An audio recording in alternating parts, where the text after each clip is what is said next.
En Charente-Maritime, il y a la mer, comme son nom l'indique, mais aussi, et en premier, la Charente. Artère historique, la Charente traverse Saintes, l'antique Mediolanum Sanctorum, la capitale des Celtes centones, qui était déjà une ville prospère quand les légions romaines s'y installèrent. Quelques centaines de mètres suffisent pour trouver la quiétude, la sérénité, oublier le stress de l'animation urbaine. En charentais, on dit que la Charente est un fleuve qui coule bénèze ici. Comprenez, à son aise, sans trop se presser. La Charente paresse, une image qui contraste avec les mœurs des poissons carnassiers. Cendres, perches et brochets s'y livrent des assauts féroces. Le brochet y fait figure de seigneur. Les pêcheurs l'apprécient pour sa détente et sa force. Sa capture, disent-ils, s'apparente à une chasse, voire une traque. Une différence essentielle entre la pêche et la chasse, c'est que le poisson n'est pas visible dans l'eau, sauf exception, il faut deviner sa présence. Le brochet se nourrit de poissons malades ou blessés, de vers et de grenouilles. Il chasse à l'affût, embusqué dans un creux d'eau et attend parfois des heures qu'une proie s'aventure devant lui, puis se jette dessus très rapidement, très brutalement. Pour faire croire au brochet qu'un petit poisson vient d'entrer dans son territoire, tous les moyens sont permis. Autre différence entre chasse et pêche est la pratique du no-kill.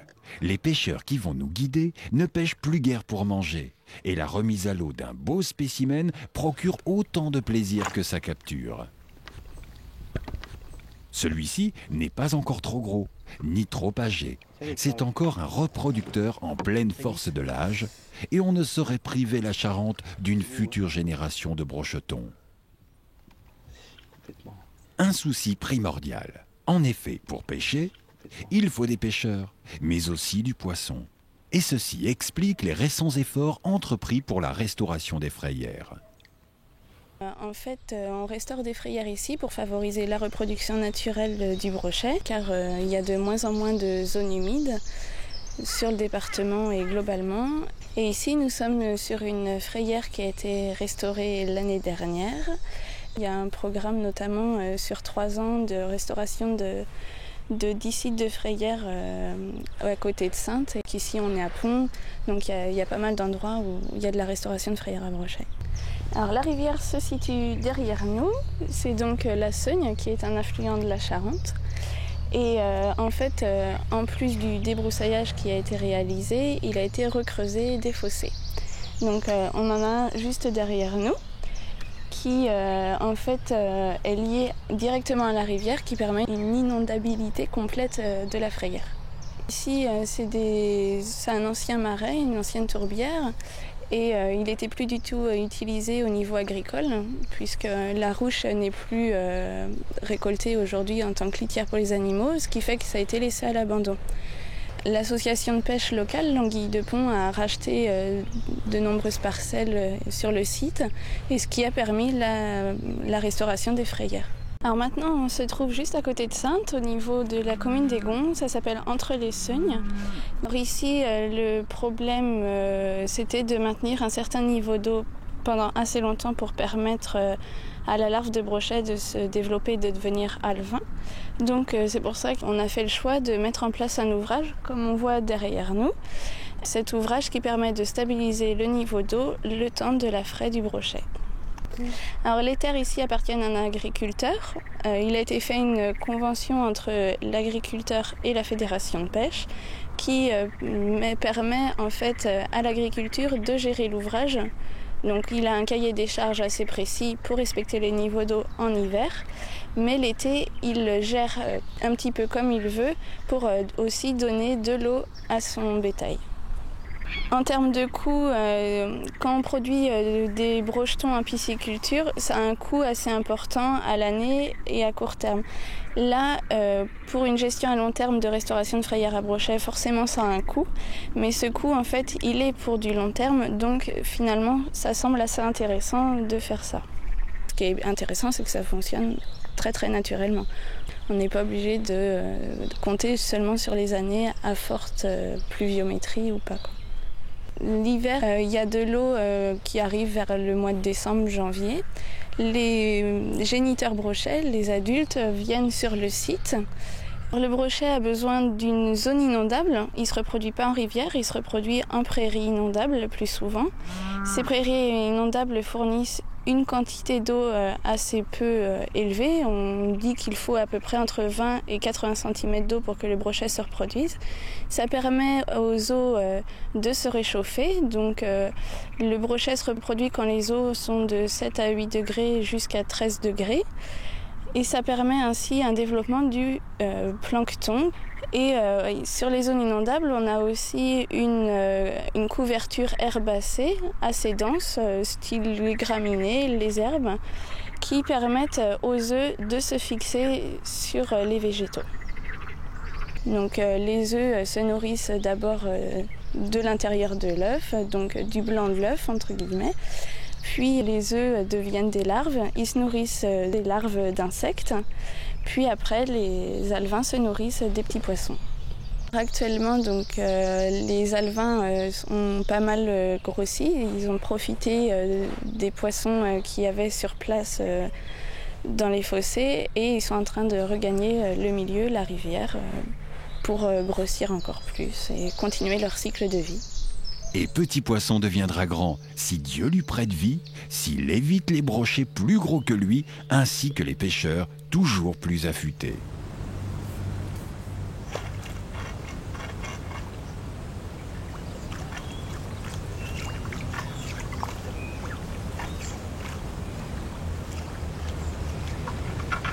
Hey, regarde le nom.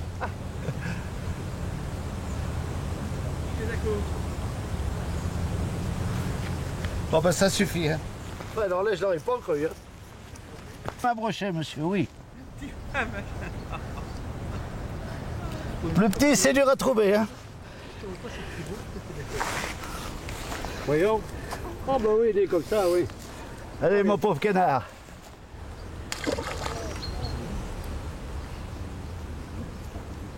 Bon, alors je vais chercher un petit volontaire, un petit carpeau.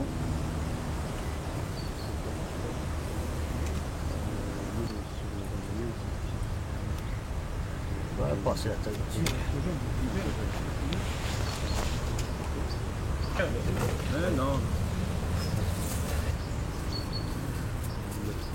On a ce qu'on appelle une aiguille à locher qu'on passe dans la boucle. Oh. Alors toujours avec le montage, hein, on va glisser l'hameçon sous l'arête et faire sortir par là.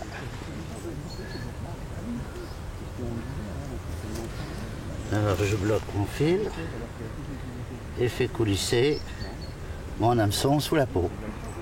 Ce qu'on appelle locher un poisson. Alors on retrouve le montage d'une ligne ordinaire avec un bas de ligne acier, toujours les merillons et une plombée comme en plus fort mais comme une ligne ordinaire.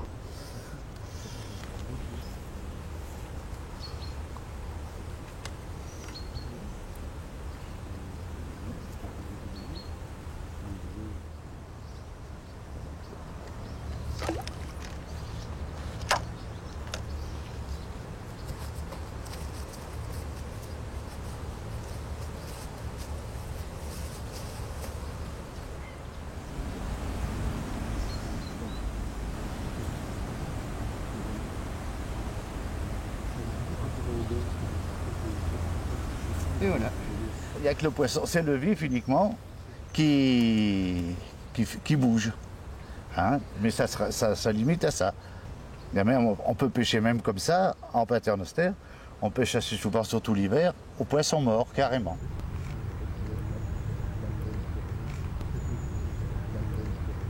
Je vais vous faire voir. Oh. Et ça recommence encore une fois. Oh, quelle colère. Les vallées, vous avez donc un hameçon, un bas de ligne qui arrive à un émerillon. Après l'émerillon, nous avons un deuxième émerillon qui est là, une petite potence, qui coulisse. On peut mettre un petit caoutchouc qui sert à amortir le choc du coulisseau là. Parce qu'à force, ça tape sur le nœud, ça risque d'écraser le nylon et de l'affaiblir. Ce qui fait que quand on lance la ligne, le plomb pose au fond et si le poisson tire, le plomb il reste au fond, il est plus sollicité. Et le poisson, le carnassier, peut emmener la ligne, sans pour cela emmener le plomb. Vous pouvez avoir une longueur beaucoup plus longue. Ce qui fait qu'à ce moment-là, vous avez la ligne qui est comme ça, mais votre plomb est au fond. Ce qui fait que votre hameçon est décollé du fond, il ne touche pas au fond. Voilà ce qu'est le paternoster.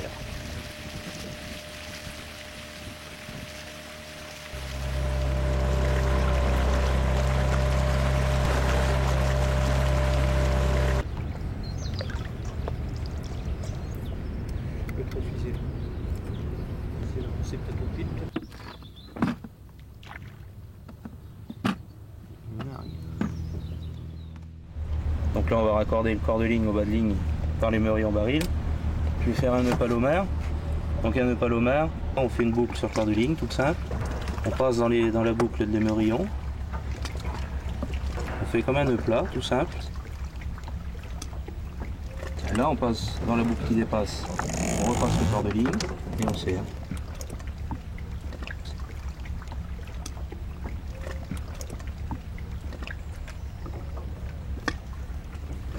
Voilà. Et là c'est le raccord corps de ligne, bas de ligne acier, les meuries en baril, donc là comme je vous disais, ça tourne tout seul. Donc on peut pêcher à la cuillère tournante, on ne vrillera pas notre corps de ligne.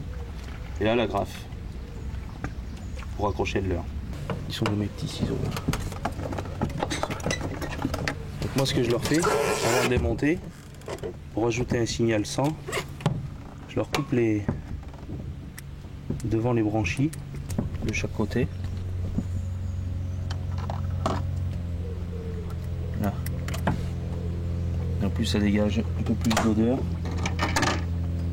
Donc là j'attrape mon corps de monture que j'enfile dans la gueule du poisson. Avant de fixer mes avançons, moi je préfère fixer mon fil de cuivre. Donc là on transperce de part en part le poisson. On vient y fermer la gueule sur la monture. Et là il y a juste à enrouler le reste du fil pour bien lui pincer la gueule devant la graffe. Donc il ne reste plus qu'à mettre les deux avançons.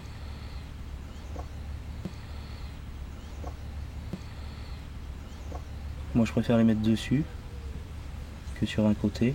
Je les mets dessus toujours parce que, étant donné que le brochet attaque toujours par le travers, si on a les deux avançons de ce côté et qu'il attaque là, on a des chances de le décrocher. Tandis que là, s'il attaque, il vient fermer la gueule dessus, on est sûr de piquer. Et le fil de cuivre, je le passe avant, parce que si j'avais posé les avançons et le fil de cuivre va serrer sur les avançons, vu que c'est de la corde à piano, ça a toujours tendance à les décoller, ou alors les arrondir et les tordre, et on est constamment en train de remettre les triples sur le poisson. Voilà. Mais ce qu'il faut s'assurer, c'est que ça tourne toujours bien, comme ça, qu'il n'y a rien qui coince. Et il n'y a plus qu'à mettre dans la graffe.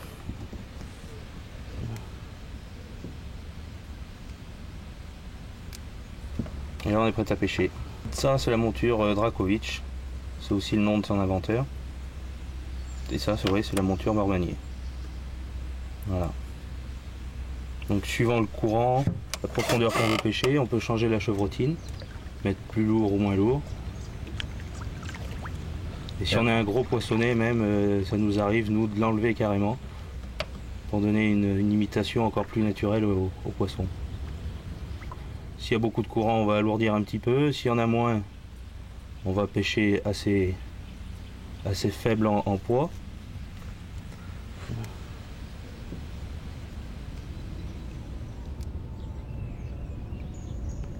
Le brochet, il a différentes positions. Soit il se situe en pleine surface à ras d'eau, mais bon, la plupart du temps, on le trouve à peu près à 1 mètre, 1 mètre 50 sur les bordures. il n'est pas trop en surface, hein. C'est vraiment quand il est en chasse qu'on le voit, on peut le voir des fois en se promenant, voir un brochet qui est un petit peu à l'affût. Donc là, il remonte un petit peu. Mais souvent, il est à 1,50 m à peu près, hein. Donc c'est pour ça que moi, j'utilise souvent des petits rapalas pas vraiment de surface, qui nagent à 1,80 m. Voilà.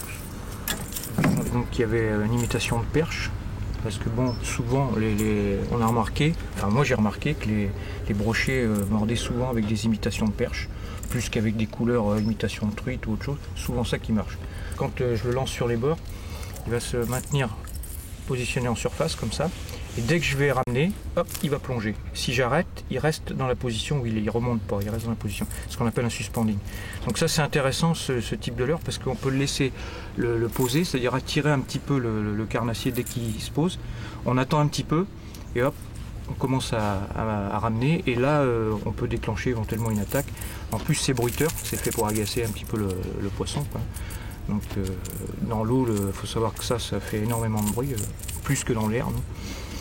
Maintenant, il existe des petites pièces qui se rajoutent dedans, qu'on appelle ici des rattles. On enfonce ça dans le leurre et c'est des petites billes qui viennent taper entre elles et qui font du bruit pour augmenter l'attrait du leurre, quoi. Donc, on a les articulés, voilà.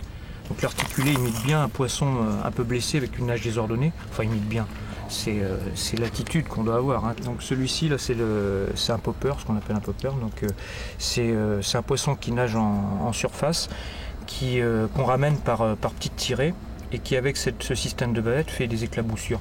Ça imite un peu la grenouille, donc ça fait un petit bruit en plus de pop, c'est pour ça qu'on l'appelle popper. Il y en a où j'ai jamais rien pris avec, hein, je vous le dis franchement, parce que faut trouver le bon leurre au bon moment. Donc ça c'est des imitations d'écrevisses, c'est des nouveaux leurres qui ont tendance un petit peu à imiter quand même plus de choses assez naturelles, quoi, une écrevisse ou des vers de terre. Maintenant il y a plein de trucs comme ça qui sont ce que je disais. Donc voilà, au niveau des leurres souples, donc il y a l'aspect visuel qui rentre en ligne de compte. Donc ici une imitation de truite, ça ici c'est une imitation de perche, ça c'est une imitation d'écrevisse. Donc c'est assez réaliste quand même au niveau du visuel. Bon après, ça c'est la partie qui va faire des vibrations, cette petite caudale là. Ici, il n'y a aucune vibration particulière, c'est simplement le maniement qui va faire vraiment l'imitation d'une écrevisse. Ici, attention de ne pas me piquer, ici il y a l'imitation de truite, ici il y a des petites lamelles qui font les vibrations. Donc ce poisson il nage comme ça imite vraiment un poisson, hein, quand on le voit nager. Tous ces leurres souples, en fin de compte, marchent avec le visuel, marchent avec les vibrations, mais c'est quand même des trucs qu'on utilise surtout en été aussi, hein. Après en hiver, on va tabler quand même sur des leurres souples très gros modèles pour qu'ils supportent beaucoup de plombée. Donc des leurres qu'on va emmener dans le fond et puis pour essayer de taper éventuellement du sambre. On peut taper du sambre avec des leurres souples en période hivernale, plutôt de couleur claire. Tout ça, ce sont des leurres qui, quand ils nagent, ont une vibration avec cette queue qui est derrière. Donc ici aussi l'eau, quand elle roule dessus, là, ça fait des vibrations aussi. Donc tout ça, ce sont des leurres que le poisson voit quand même. Donc ça a quand même une curiosité, parce qu'il faut savoir aussi que les carnassiers mordent aussi par curiosité quelquefois, hein. C'est pas forcément que ça ressemble à un poisson ou pas, mais à mon avis tout ce qui nage dans l'eau peut les intéresser. C'est un poisson assez feignant le brochet, donc lui c'est pas un bon nageur déjà le brochet, donc il va pas suivre une proie sur une grande distance, donc il est plutôt à l'affût. Et dès qu'il va être en chasse, enfin qu'il va avoir faim, il va prendre ce qui lui passe un petit peu devant le nez, il va sortir éventuellement pour l'attraper, mais il va pas traverser la Charente, quoi. S'il s'aperçoit que c'est pas facile, il va se remettre au poste, et puis même souvent... En règle générale, le brochet ici sur la Charente, il se déplace pas beaucoup. On prend un brochet au tombé du leurre. Et 3/4 du temps au tombé du leurre. Et jamais 4-5 mètres après, il vient pas chercher. Puis un fait assez caractéristique, c'est quelquefois sur des postes à 50 cm près au posé du leurre, on va prendre le brochet. Si on est 50 cm en avant, on ne le prend pas. Parce qu'il n'a pas envie de sortir pour le prendre, il faut vraiment tomber, il faut l'agacer un peu, quoi. Au milieu, il y a très peu d'herbe, quoi, et il y a beaucoup de couverts de protection. Et surtout, c'est que le poisson fourrage se situe dans ces endroits-là. Donc les carnassiers, on a tendance à les trouver dans les endroits où il y a le garde-manger, quoi. Donc ils vont pas se situer au milieu et ils vont être planqués dans les herbes comme ça. Et puis dès qu'ils ont faim ou dès qu'il y a des blancs qui passent, ils se nourrissent avec, quoi. Sur la Charente, je crois que le plus gros que j'ai vu qui a été pris, c'était 1m27. 1m27, ouais. Je crois que c'est le plus gros, donc c'est déjà quand même un beau poisson. Mais je pense que le brochet est un poisson assez territorial, donc on ne va pas rencontrer un banc de brochets ensemble, hein, ça c'est clair. Il peut y en avoir à 10 mètres d'écart, mais ils ont des postes bien précis. Le mort-manier est sans doute le plus simple des leurs. La suite est souvent histoire d'imagination. Parmi les leurs, il y a les classiques comme la cuillère ondulante ou plus traditionnelle, la cuillère tournante dont Laurent apprécie l'efficacité. Cuillère d'un petit numéro 0, on va mettre numéro 1, voilà. Même à la limite, j'aurais trouvé une numéro 2. C'est couper le fil au passage. Donc là, bon, je fais un œil très classique, hein. Une cuillère, ce qu'on appelle, que j'adapte en fait à toutes les montages qui tournent. Alors, là je mouille le fil, c'est pour favoriser en fait son glissement sur le.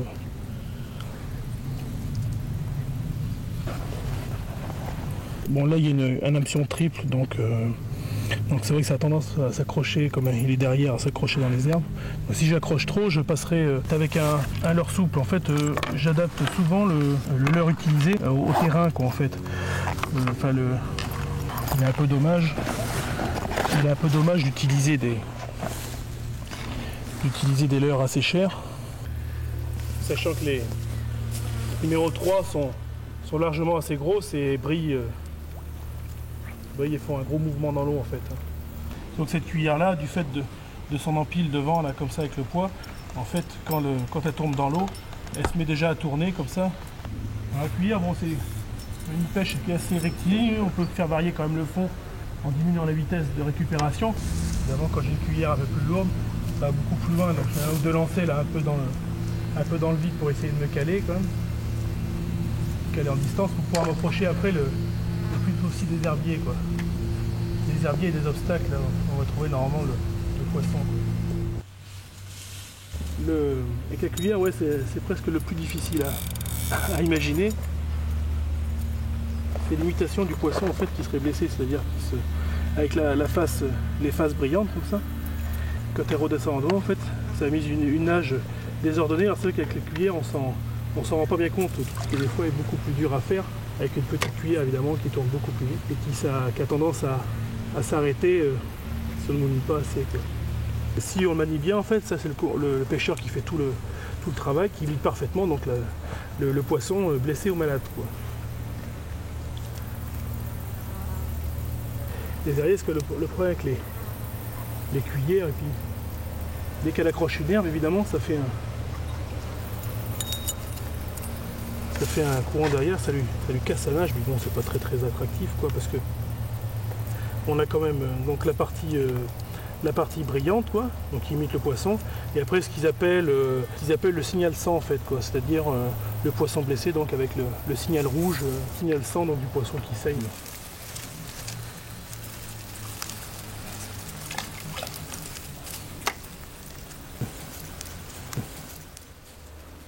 Branche comme ça là, ça fait un bon obstacle, une bonne zone d'ombre pour la cache des carnassiers.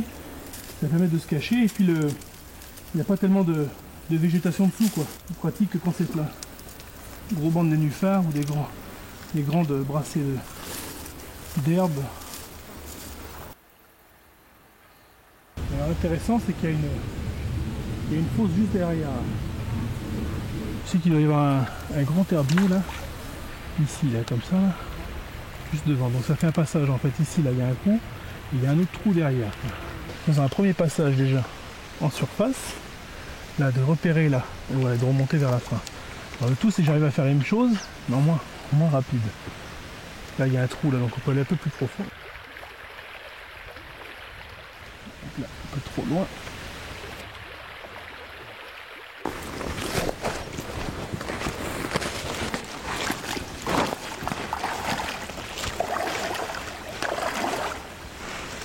d'aller jusqu'à la fourche gentiment.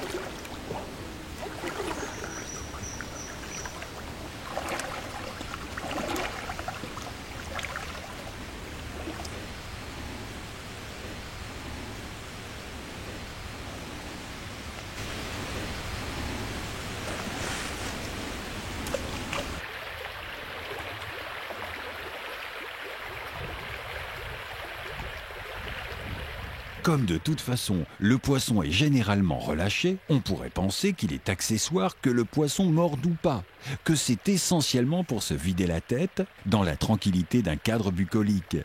Mais si les carnassiers mordaient à tous les coups, où serait le plaisir ? Ce qui est vrai pour la pêche des carnassiers l'est également pour la pêche des carpes, très présente dans la Charente.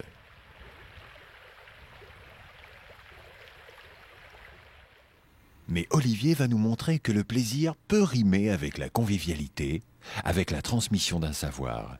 Avec lui, nous serons bien loin de l'image du pêcheur qui conserve jalousement ses secrets.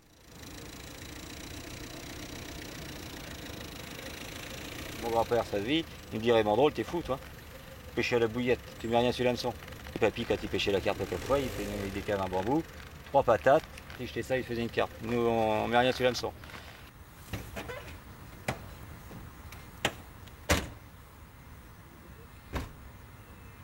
Le tapis d'amorçage, il a été fait tout le long, on fera un amorçage de rafale tout à l'heure. Ouais. Moi je monte Marco le parapluie, tu montes la demi-lune.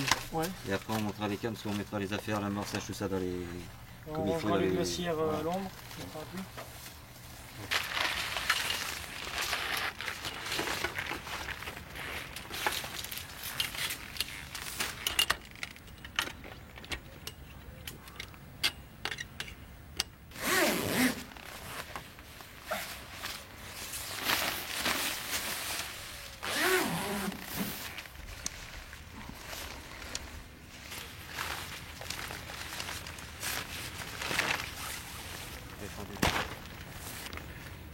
C'est bon.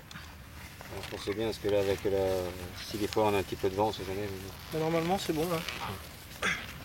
Ça bouge plus, c'est bon.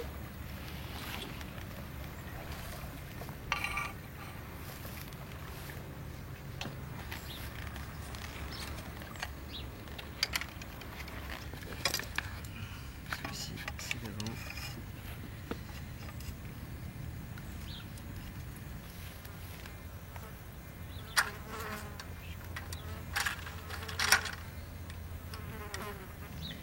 C'est un montage de fuite, ça? Oui, des départs un peu foudroyants, donc à chaque fois les rods ils arrivent à bouger. Ils arrivent à partir. Et puis bon, des fois c'est surtout aussi des bateaux. Le problème des bateaux servent à. C'est sec pour piquer dedans. C'est dur. T'enlèves la housse, vas-y, serre sec. Voilà. Tu la montes, je vais ranger le matériel. Parce que... faire tout le montage sur celle-là. Ouais, bah tu tires la tresse d'un bout à l'autre.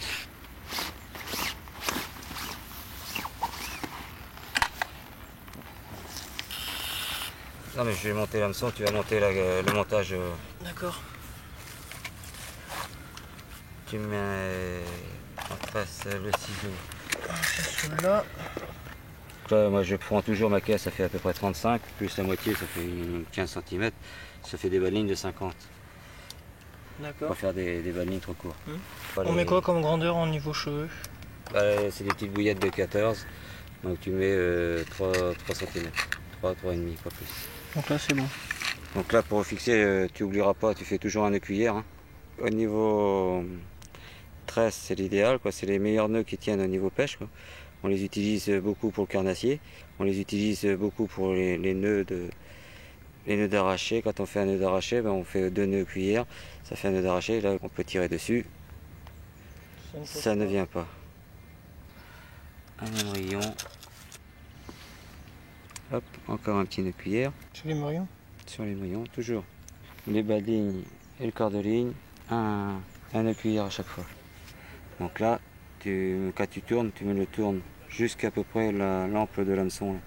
Tu vois, jusqu'au niveau de la pointe. Jusqu'à peu près au niveau de la pointe. Tu tournes à peu près au milieu, comme ça, à ce niveau-là, c'est bon.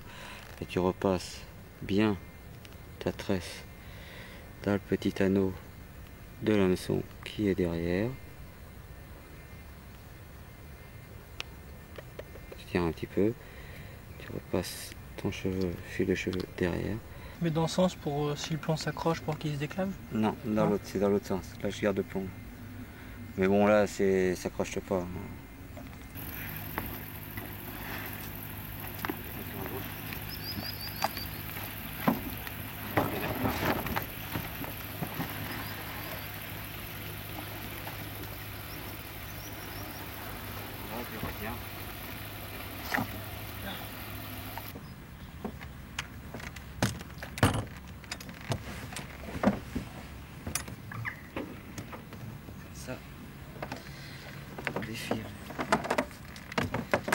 Donc si des fois tu avais un problème que tu voudrais le passer, tu le débrancher, tu les rebranches au niveau des couleurs.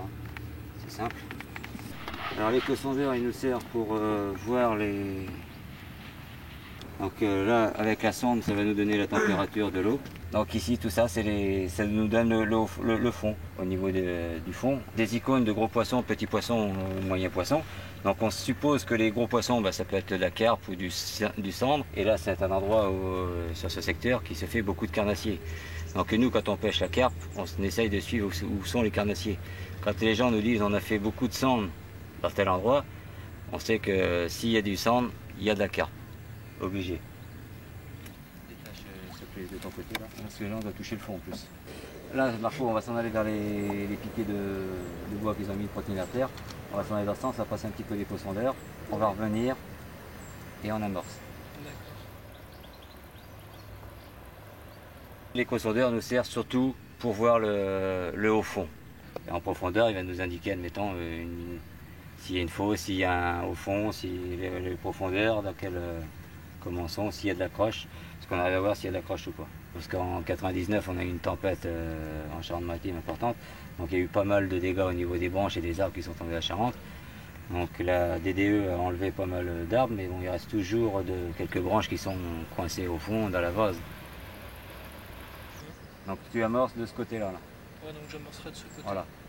Donc tu vas faire quand je te dirais tu fais un tapis, tu fais comme si tu donnais à manger au poules.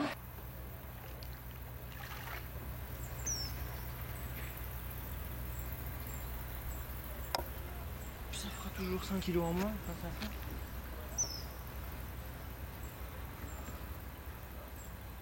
Et si je te dis tu fais un roulon, tu prends tes deux mains, tu mets le sauce du côté, puis avec ta main tu fais tomber que ça fasse un petit sillon de graines. D'accord.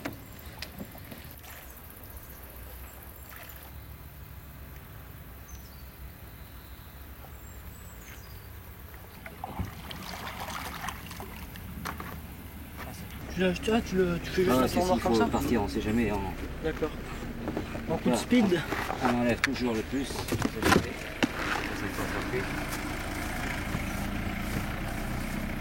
On va essayer de taper à 5 mètres de la branche là, mettre une canne là, l'autre un peu plus en décalage, et tout faire en décalage, ça va faire un barrage comme ça. Parce que le passage des carpes là, tu vois où est le cygne qui passe là. Ouais. Il y a le cygne, elle vient du bord comme ça, puis elle passe le long là. D'accord. Elle vient pas de ce côté-là. Là. Et on n'a que 6 mètres de profondeur là-bas. Tu vas mettre les bouillettes sur les hameçons. Ouais. On va essayer à la fraise, parce que comme il fait chaud, on va mettre du sucré.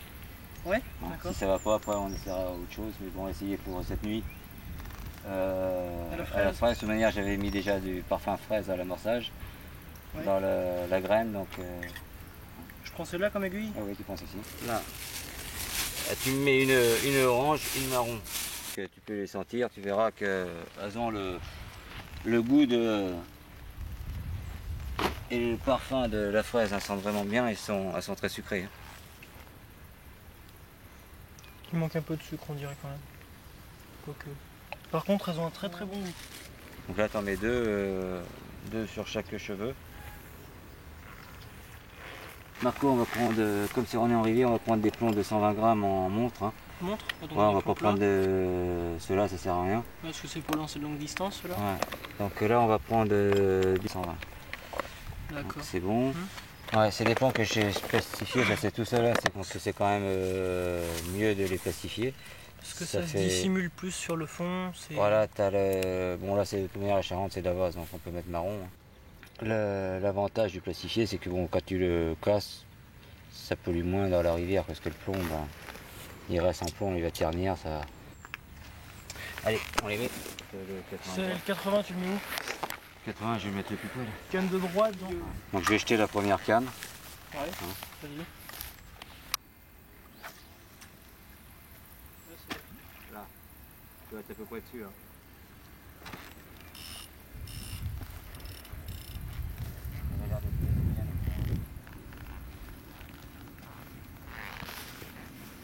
Pas besoin de fouetter fort.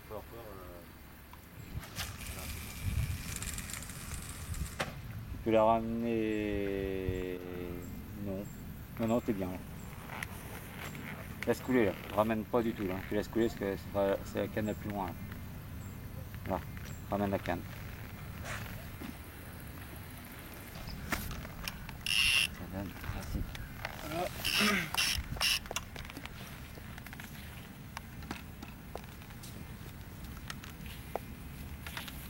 Donc on va rester un petit peu.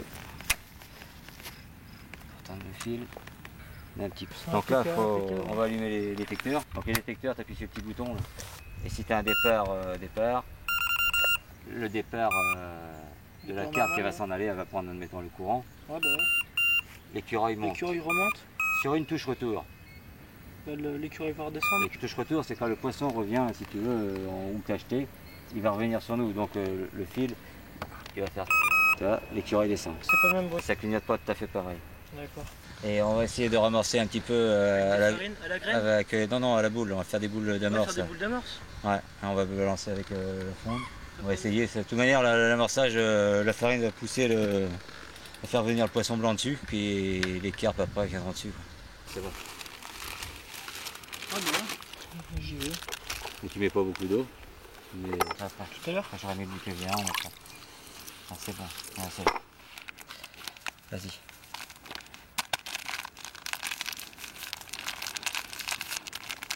C'est bon. Tu vas me donner des graines mais sans eau là.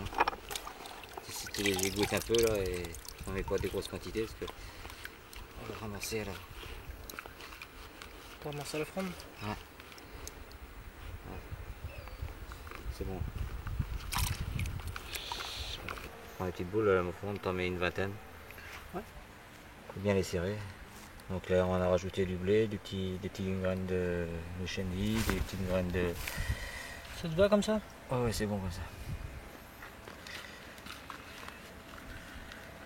Après dedans il y a du lupin, du blé, du petit pois. Le coup il est préparé depuis à peu près maintenant, ça va faire 15 jours. Donc là grosso modo on doit avoir 2, 3, 4, 5 seaux, 5 seaux à peu près de graines dedans. De toute manière, pour préparer un coup sur cette rivière, il faut pas hésiter. Faut pas que si tu pêches comme ça, n'hésite pas. Le mieux c'est d'avoir un petit bateau. Ouais. D'avoir le soir, tu viens tomber la nuit, là, toujours à peu près aux mêmes heures. Ouais, mêmes heures que personne te voie, parce que là c'est pareil, si tu amorces, les gens, bah, là, ils vont venir sous ton coup le lendemain. Mais bon, ça, que à la graine ou aussi avec des bouillettes? La première semaine à la graine et puis après tu fais graine et bouillette. Et ce soir, ce qu'il faudra qu'on fasse, c'est refaire un amorçage à la graine avant de retourner pour le soir. Voilà. Pour la nuit.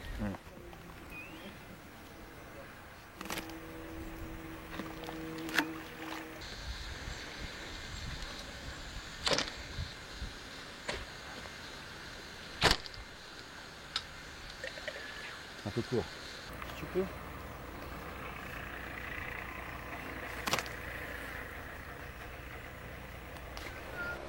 Bon, maintenant, on n'a plus qu'à attendre. On va essayer de voir les montages un petit peu peut-être. Ouais, le montage à plat, surtout tu connais pas le montage à plat en rivière. Quand il y a vraiment du courant, tu veux que je le fasse voir celui-là? Donc, je vais te faire voir. Voilà, les gamins ils se baignent, mais au contraire c'est pas plus mal parce que ce soir, tu vois, là, les poissons, ils iront, ça va brasser le fond. Ouais, ils iront fouiner la vase. Ils iront fouiner la vase où ils sont venus.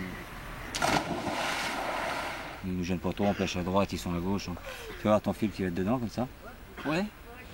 Tu enquiles ta gaine de silicone sur ton port de ligne. D'accord. Mais avant d'enquiller ta gaine de silicone, premier départ, tu mets un plomb. Gaine de silicone. Un plomb, gaine de silicone, un plomb. Un autre plomb. Ici, tu vas avoir ton plomb de 120 grammes. Ouais. Si tu veux, quand là-bas, tu auras un plomb. Et après, ça va repartir comme ça. Là. Ton fil, il va arriver tout ton montage comme ça, et après, il repart comme ça. C'est-à-dire que ça te fait un montage vraiment bien à plat. Et le courant évite de prendre dedans. Donc après, tu mets un coup de bannière. Ton plomb, il roule pas comme ça. Voilà. Après, tu as un coup de bannière en plus à l'autre bout. Backlead. Et ça te fait que tu bouges plus du tout, quoi. Ouais, d'accord. Hein, tu remets ton émerillon au bout. Comme ça, ouais. Ouais, bah ouais. Et après, tu accroches ton bas de ligne avec les cheveux. Ça, c'est vraiment quand tu as du courant sur la rivière. En l'hiver, on l'utilise beaucoup.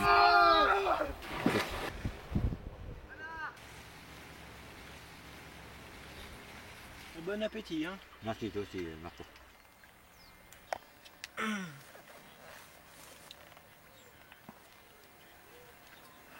T'as des herbiers dans ta canne là-bas. Laquelle? Ah, la première là? Première. De toute manière, il faudra rejeter tout à l'heure. Il faudra changer les bouillettes, rejeter. Amorcer, oui. On dirait qu'on fabrique un peu d'autres bouillettes, ça sert. Entre l'amorçage et puis. Si on en aura assez pour ce soir, elles seront bonnes demain. Ah ouais, pour ce soir, ouais, que ça sera bonne.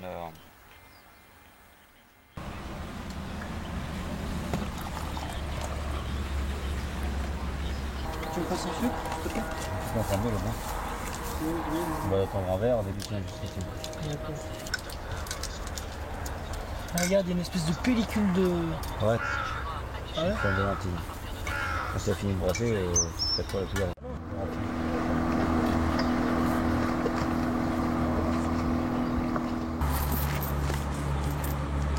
Ça va, ils sont respectueux, c'est sympa. Il y en a des fois, ouais, non mais des fois c'est l'irrespect total, c'est pénible quoi. Il dit merci en même temps, le gars, même avec son bruit de moteur, il va voir que t'as dit merci. C'est sûr. Préparer tes bouillettes là. Ouais. On va se mettre par terre, ça va pas être facile. Donc 5 œufs, c'est ça? Ouais. Bah t'en fais 500 grammes là. Non, bah je pense que 500 grammes pour finir le week-end, ça ira quand même. Bon, ça va, c'est bien battu là, impeccable. Là tu mets tous tes produits liquides. Ah, donc tout ce qui est produit liquide. Donc on avait dit un bouchon. De Marseille ici au stade Vélodrome, ils sont en train de siffler la sortie Je me suis fait avoir. Tout mélange, fruits, épices. Là tu mets pas t'arrêtes au petit bouchon dedans. Ah bah au petit bouchon. Ouais. Là c'est bon. C'est bon, c'est bon. En plus. Alors ça tu mets 3 bouchons, c'est pour le. C'est le parfum ça. Attractant, ouais, tu mets un bouchon.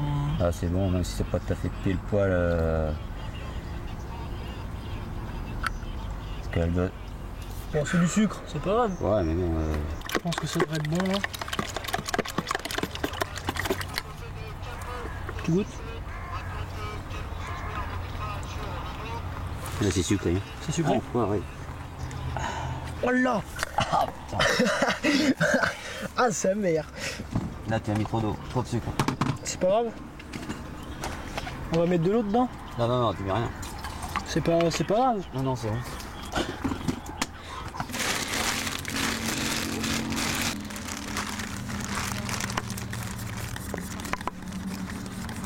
Doucement, doucement. J'ai peur que tu aies mis trop de farine, mon petit. Non, ça bouge pas. Ça t'a pas mis. Ah, j'ai oublié d'en mettre du sel. Ouais, on doutait. Tu verras quand tu auras bien malaxé, que ça passera pas dans le pistolet autrement.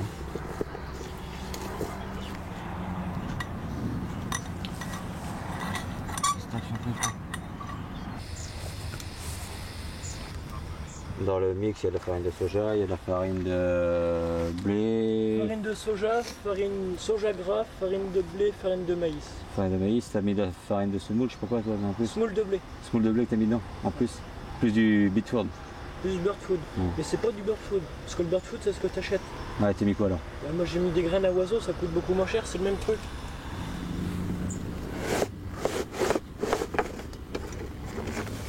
Ouais, elles sont impeccables. Enfin, les petites là, tu les machines et puis tu fais une grosse avec. Et pourquoi faire? Ça fait une plus grosse, c'est tout.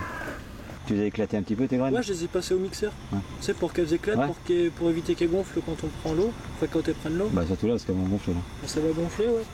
Donc quand l'eau va bouillir, on va les mettre dedans, puis après... Ouais, bah ça va faire des bonnes bouillettes, ça. Je pense. Elles devraient fonctionner, peut-être. On se ressort. Mets les dents là que... Tu les prends une par une? Ah ouais, parce que j'ai peur qu'elles se collent. On va se colleront pas là, de toute manière, dans l'eau bouillante. Hein.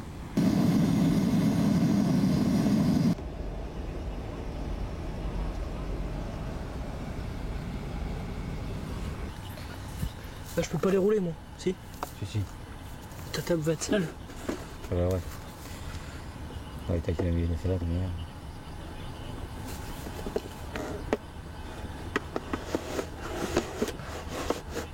C'est bon, des petits tours. C'est qu'à s'en coller dessus. Sinon, il y a ce qu'il faut en colorant. Hein. Faut t'en as mis 2 fois de trop. Trop? Bah pourtant, j'ai mis moi ce qui avait marqué sur la boîte. Hein. 50 grammes. 50 grammes pour 3 kilos. Les bouillettes, les graines, c'est impeccable parce que voilà, ça sent le parfum des bouillettes. Ça sent le parfum. Le chiffon est derrière, hein. Plus de sous-tic. Ah, okay. Puis après, je vais rejeter celle-ci. Ouais, vas-y, si je trouve ça. Bah, c'est plus jeune, quoi. D'accord.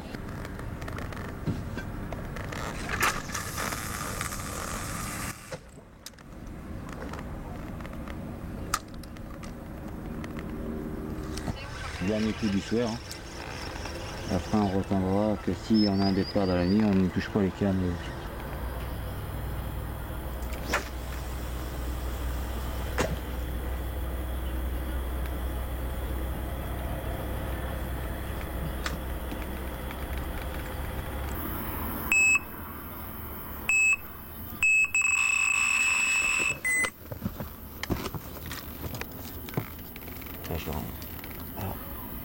Elle est décrochée? Ah, je sens rien. Ah, elle est décrochée. Elle a lâché en cours de route. Ah, elle a lâché en cours de route.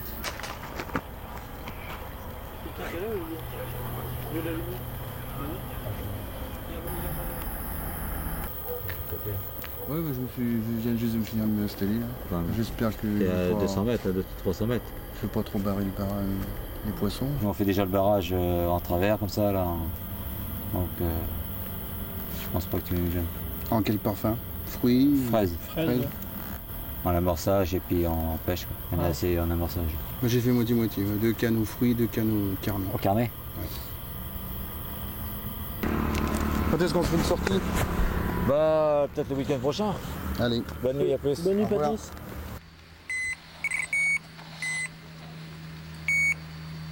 Elle le fait tout seul. Elle le fait tout seul. Touche retour. Ok, ouais.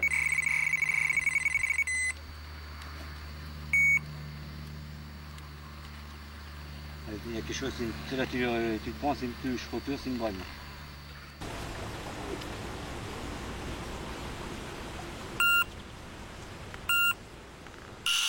Hop, hop, hop, hop. Là, c'était pas une brenne.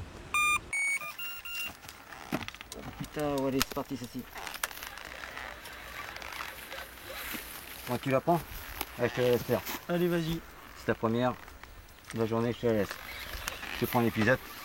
Ah, je sais pas, elle doit faire. Si les brèves sont dessus, c'est bon, le poisson blanc est là.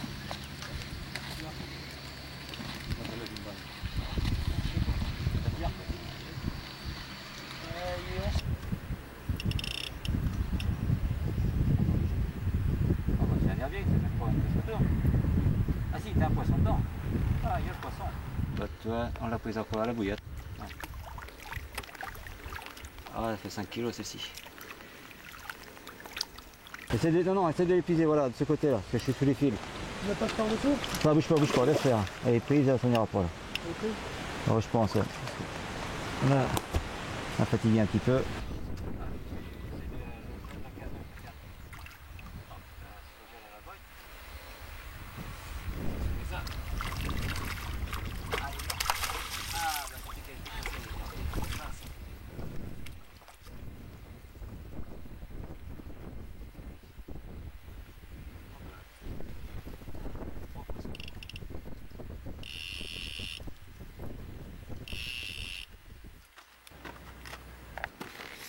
Ouais, bah, elle fait plus de 5 kilos.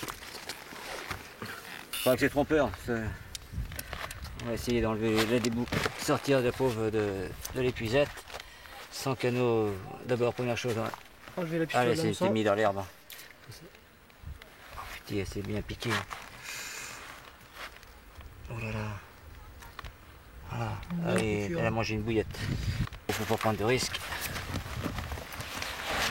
Ouais, bah, elle fait plus de 5 kg cette carte. Hein. Ah, évidemment, elle a pu s'arrêter pour une arrête dorsale, comme d'habitude. Malheureusement, il y en a qui ont. Elle est coupée? Ouais. Je récupère le pesant, il est dans le petit pesant, parce que j'ai pas le. Tu dirais combien toi à peu près? Oh bah j'ai 6 kg, c'est 7 kg. Hein.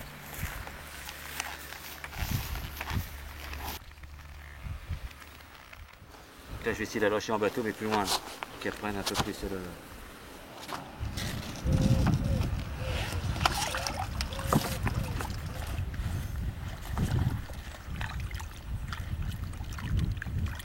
Ça tient tout doucement là-dedans. Si tu vas pas sous le ponton, il n'y a plus d'eau mais cool. Je vais tenir un peu.